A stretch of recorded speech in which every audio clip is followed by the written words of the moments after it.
The Arii Ghost Box, coming up next on Monster Hobbies. Let's build it!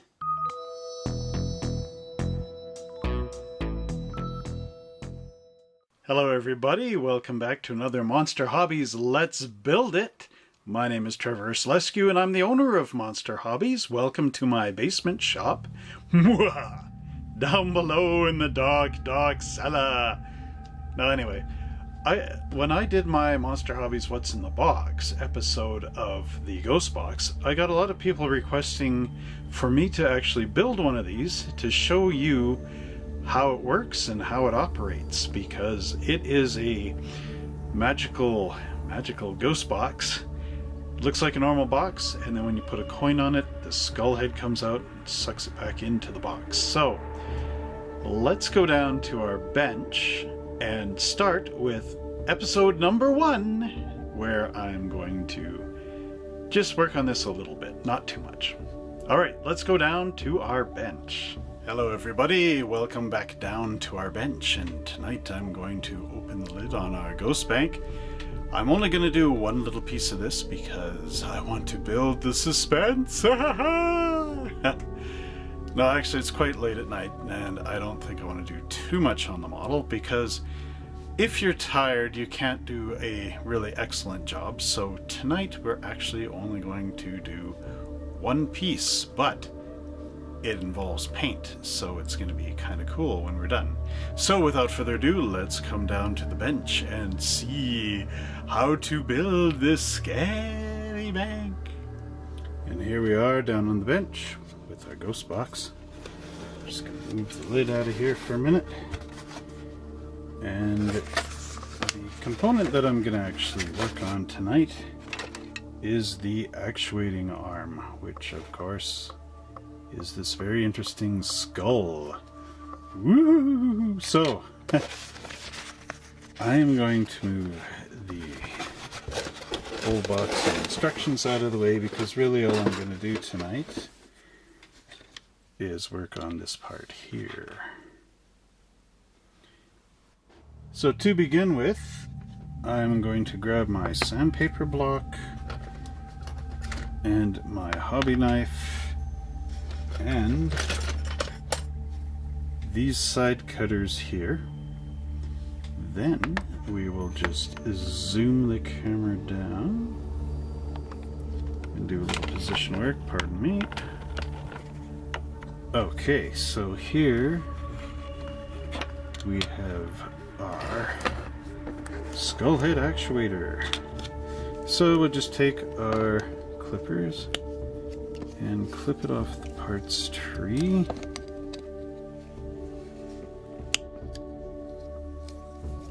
And it's actually caught on 4 places. And the final one. Okay, so we freed that from the parts tree. Now we don't need our side cutters anymore. Actually, I am going to grab my little file here, and what we will do is carefully file these little sprue points off.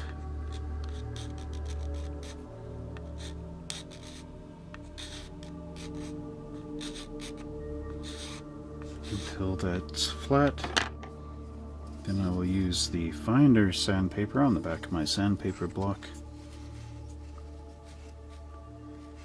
and just sand that smooth, sand that smooth. Alright.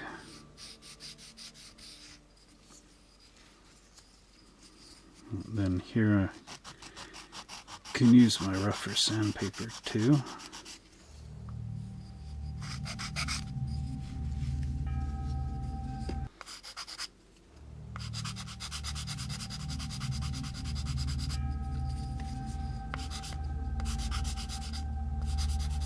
Sand that flat and flush.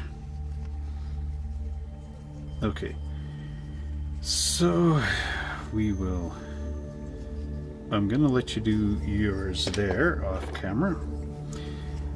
And then, now remember, along here there's a seam line. You can feel it, it's rough on your thumb as you're dragging your thumb across this way. So we're gonna just take our hobby knife,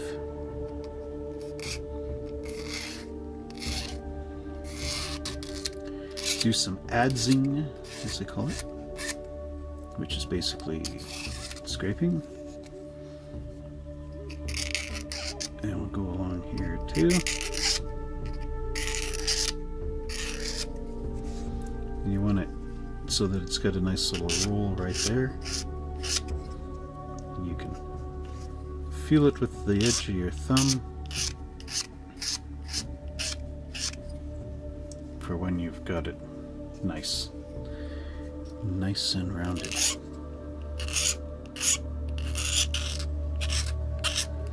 So what I'll do is, now that that's feeling good, is I'm just going to go around and clean up the rest of this mold here, this nice model part, and I will return in a sec. There's one thing I forgot to mention here before you get too crazy on the cleanup.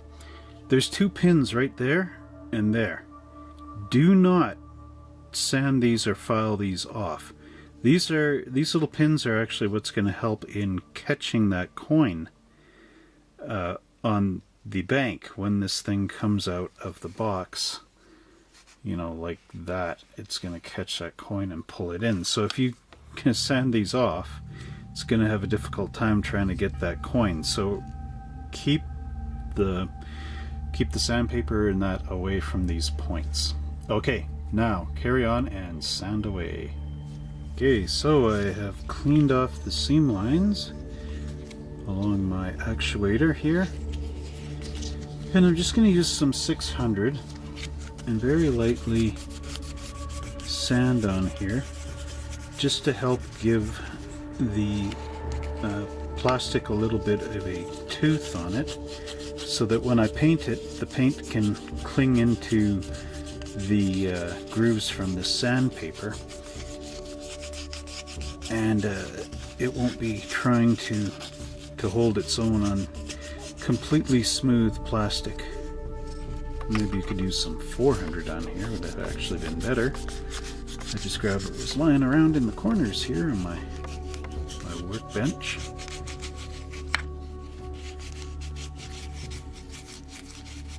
All right.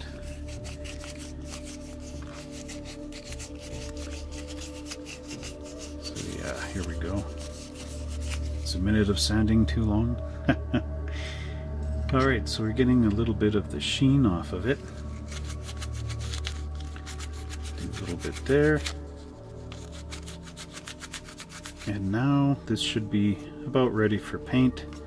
Remember, you want to get the super high gloss off of here. Okay, so what I'm going to do is go upstairs and I'm going to wash this off to get rid of all our dust, and then dry it. Make sure to blow off any of the lint from the rag, and then I'll come down and show you how to paint this thing. Welcome back down to the paint bench. And here I've assembled a few colors. These are Citadel paints from the Games Workshop. The first bottle we have here is Xandri Dust, and that is a base color. Then we have a shade. This one is Seraphim Sepia. And then we have a layer number 1, and that is Ushabti Bone. And a layer number 2, which is called Screaming Skull. And I've got a thing of water here and a little plate, porcelain plate, where I mix my paint colors. And of course we have our part that needs to be painted, and I've mounted it on this heavy stand behind the rib here just to hold it. Now from what I can see, oh, and I'm going to use this brush here. So from what I can understand and see of this arm is only going to come out enough to show the vertebrae back here on the skull and the skull head itself. So we don't really need to paint from here back. So we're just going to paint from here forward. So let's start off with the Xandri dust. So the first thing we will do is bring our mixing plate over here, and then we're going to pop the cap on our Xandri dust. And I'm going to jab a bit into the brush here, and then dip it in our water, and then I'm going to mix the water with the paint. This will give it a little more flow.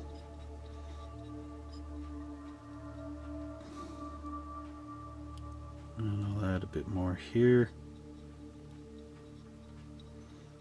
because these base colors are a little on the thicker side. So by adding a little water and giving it a flow like this, it'll allow us to have the paint move the way it's supposed to. So I'm going to start here and make sure that I get the Xandri dust color into all the little cracks and crevices. And of course painting here. And I notice a little string there. Okay.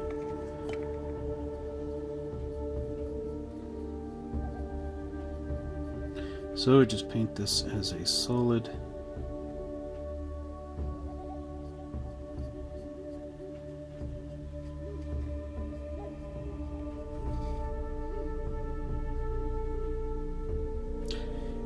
And blend this all together. Just paint a little under here. Not going to paint into there though. It's unnecessary.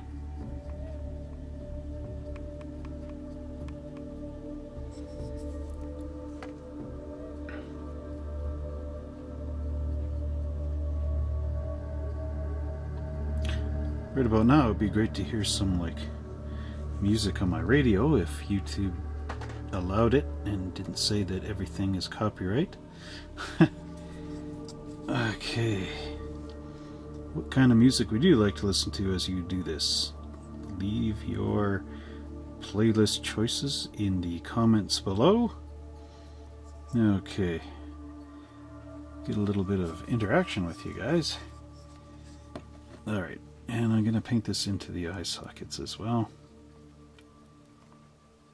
Okay, come on. Play Alice Cooper's Welcome to My Nightmare, or something from Rob Zombie, you know.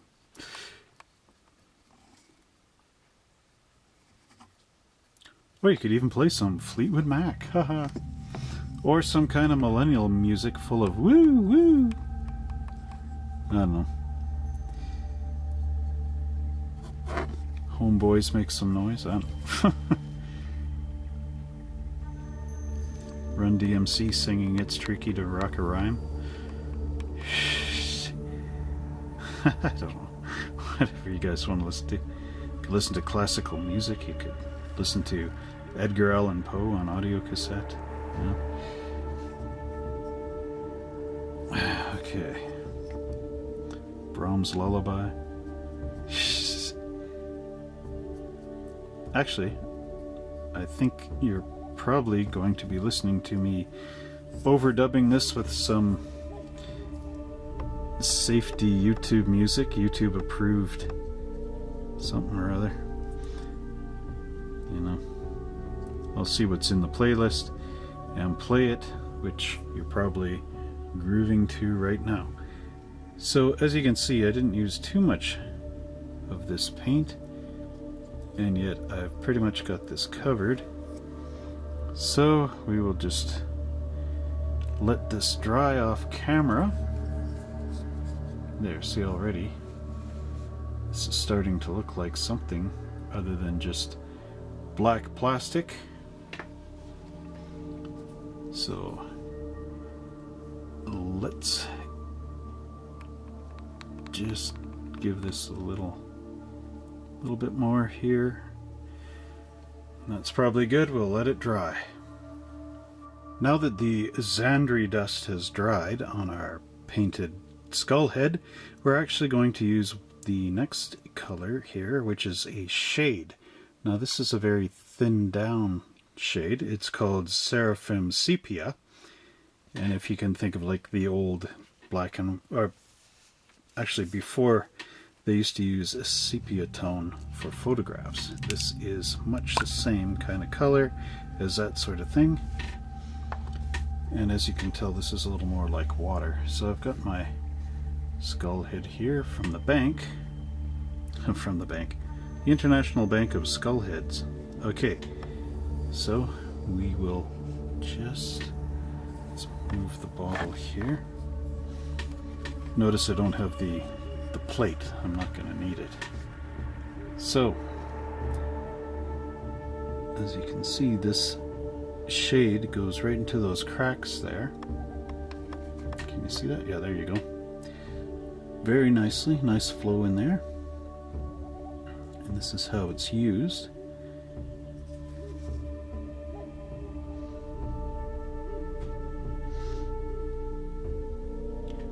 So a little shout out to my friend James here. I know you haven't really used these type of things like this, but this is how they go. So, pretty simple. And well worth the actual investment in these, I find. So, I let this kind of pool into the cracks there, as you can see.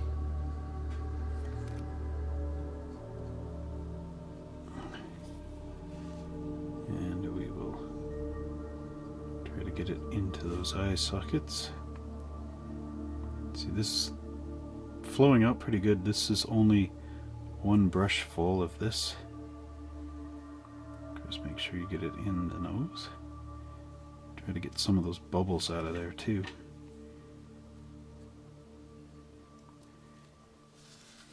Okay, and of course, let's just get a bit of this under here.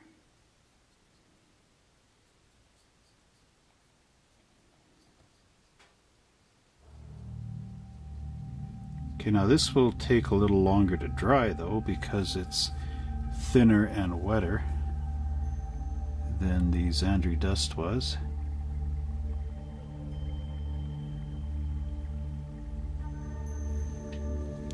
So there. Now I'm going to let that dry, and then we will paint on the Ushabti bone. So now we are going to apply our first layer coat of Ushabti bone, and I've got this brush here that I use. The bristles are stiffer than the first brush, and this will help in our dry brushing technique. I'm just shaking my paint here off camera. Okay, so we have our Ushabti bone, and I'm just going to tap the end of the bristles here into the paint so that all the paint is on the end of the brush, and then I'm going to wipe it here until it's just lightly coming off the brush. And let's start here on the vertebrae and just paint it in like this. Now I'm not trying to paint deep into the whole model here, but just to brush it across the top, leaving some of the more the shade in the wash and that sort of thing. Sorry, shade and the base coat to appear. So again, very lightly.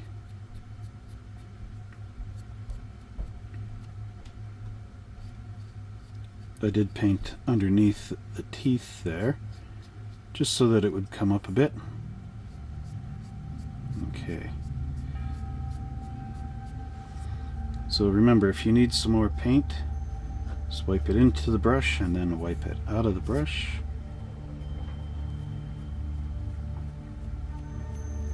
And you see, if you just drag the brush nicely across, you will avoid getting paint into those cracks on the skull head.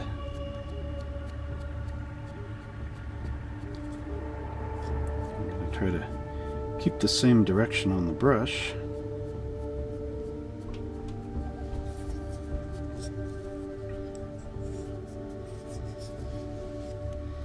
A little bit hard to paint around the tripod of the camera here. Need to find a better camera angle for this.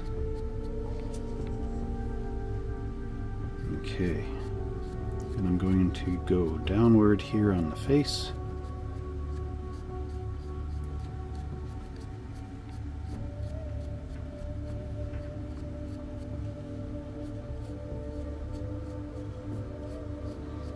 And what's nice about these layers is that they end up drying fairly quickly. So you can move on to the next layer almost right away. I still need just a little more of this color. Just to bring it down this way. Now the amount of layer that you put on here is entirely up to you.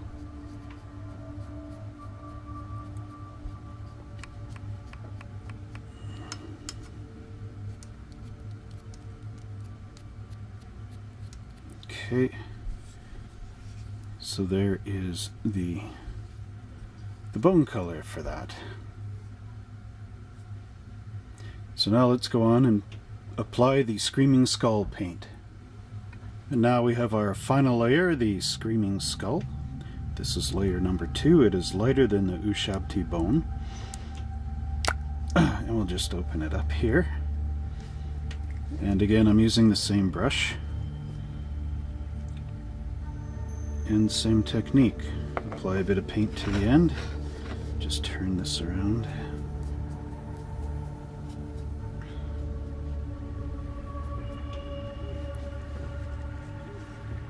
And we will work from the vertebrae again. Now with this, I'm not going to go too far down because this lighter color is basically bringing up. So each time we paint, it brings it up a color degree. Now with this, I want to have it so it's like the light, and light hits usually down at different angles, but in this case I want to go straight down. So in order to get this effect,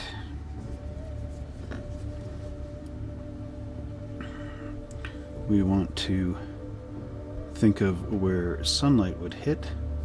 So of course it's going to hit primarily on the top. It would come down here and hit on the tops here, on that cheekbone, and on the tops of the teeth.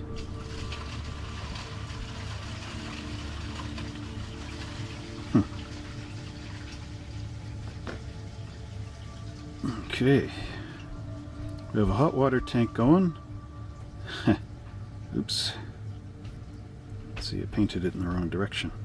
We have a hot water tank going, and we have someone emptying the kitchen sink for a nice waterfall sound effect. Alright, anyway. This is what I get for doing this stuff in my basement with the family around. Okay.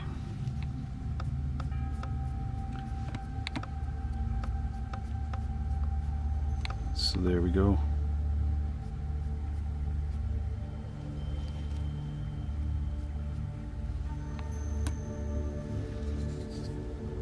So that is how you want to use that color. And now you can observe the handiwork. Okay. There's one final stage we can do here. This is the Citadel Dry Paints, and this is Praxeti White.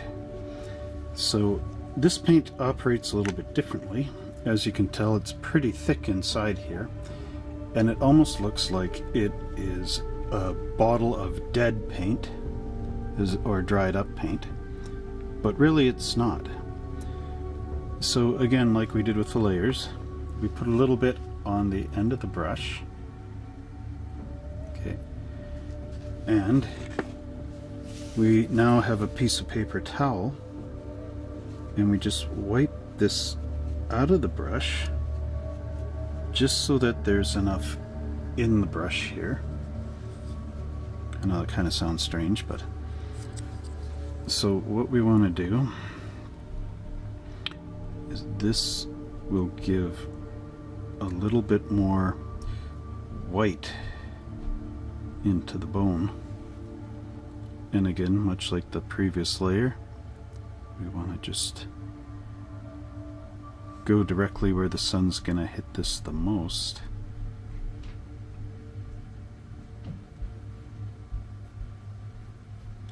Which again is a little off the teeth, up on the nose ridge, and we'll just do a little light bit right on the top of that skull.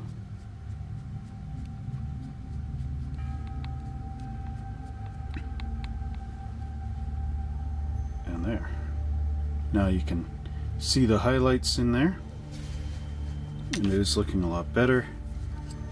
Now as for the eyes, we can actually darken these with a bit of a brown paint or something. So let's go down and try that. Actually, before I get into the eyes, I want to redo these cracks because I did get a bit of layer number 2 and some other things in there. So I want to pronounce those a bit better. So I have here this very, very thin brush. It's a pinstriper's brush. It is a, what is this, 18/0. So I'm going to use the Seraphim Sepia again, and very carefully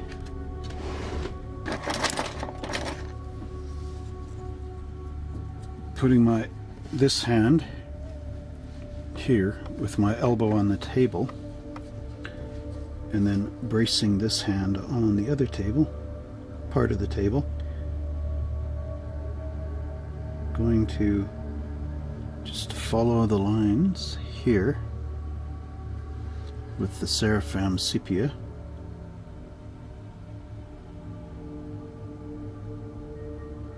And just redo these cracks here.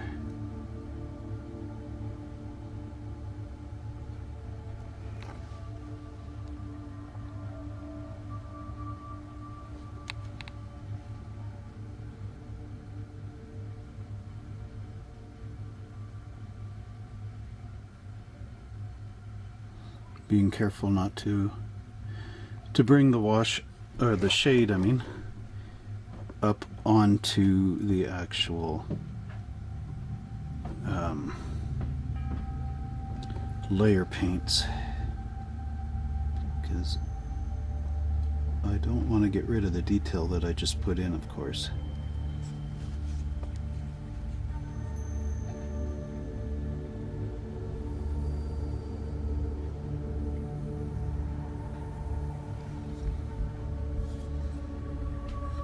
Alright, and there we go. That restores the cracks.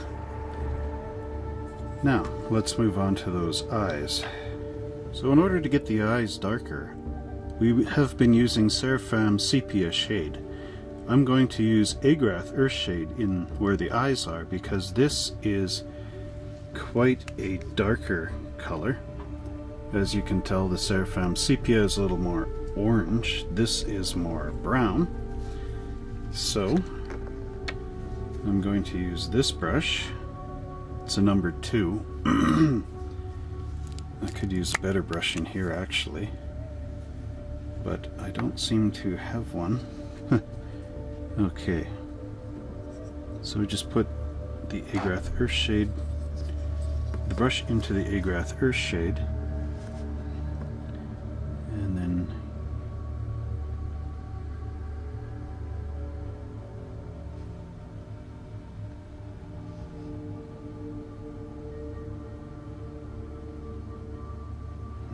just carefully darken the tone.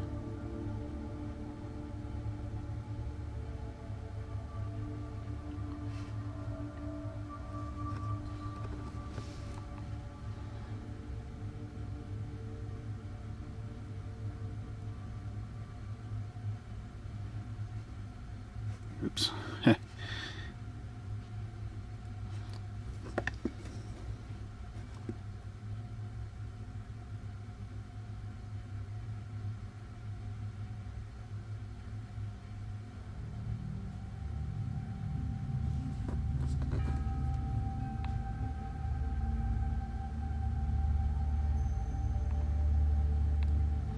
And we want to bring these little drips that are forming down into here.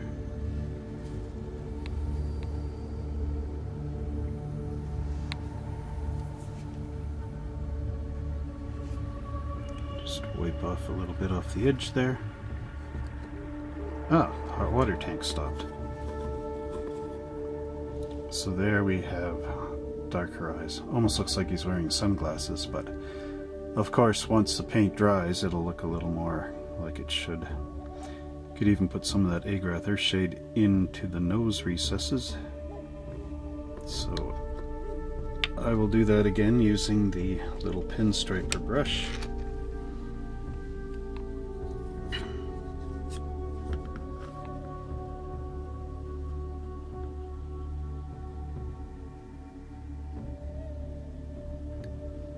Just want a little more toward the bottom here.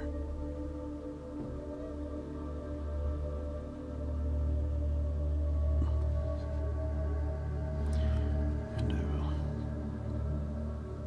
carefully put some around the edges of the teeth here, just to make this a little more pronounced.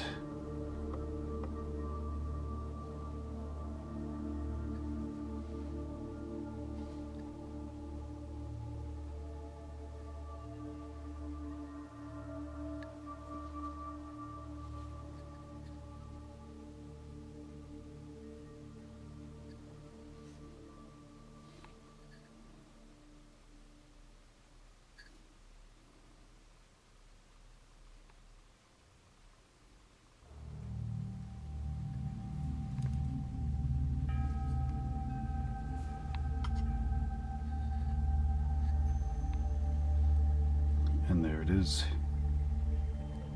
And there's our skull sitting on the old purple paper, looking nice. Very nice indeed. And now as it comes out of the coin box, it will do this and drag your coin in. Well, I hope you enjoyed that exciting episode of Monster Hobbies Let's Build It, where I got to show you how to paint up the skull head actuating arm of your ghost bank. So don't forget to tune in to part 2 coming up very soon, maybe next week, where we get to work a little more on the ghost box. And if you like these videos and you wish to help support us in our work, please go to our YouTube homepage. And if you look in the banner, there are some icons there. One of them is a PayPal icon. If you would like to contribute to us so we can continue making these great videos, please click on that PayPal button and it'll guide you to do the rest. And don't forget to check out our monster models at www.monster-hobbies.ca. I'm going to leave a special link down below that will take you right to the Ghost Bank page. So if you want a Ghost Bank, you can check it out. And if not, just check around on the rest of the website. It's pretty cool.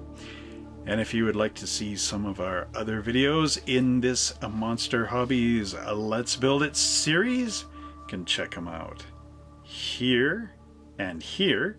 And I also want you to check out our Build a Monster contest from 2016 down here. I'm going to do one every year, and that's the best video I got right now for it. And don't forget to like and subscribe to us right over here and click that notification bell so that every time something comes up, you get to see it firsthand. And until next time, pleasant screams! Ha ha ha!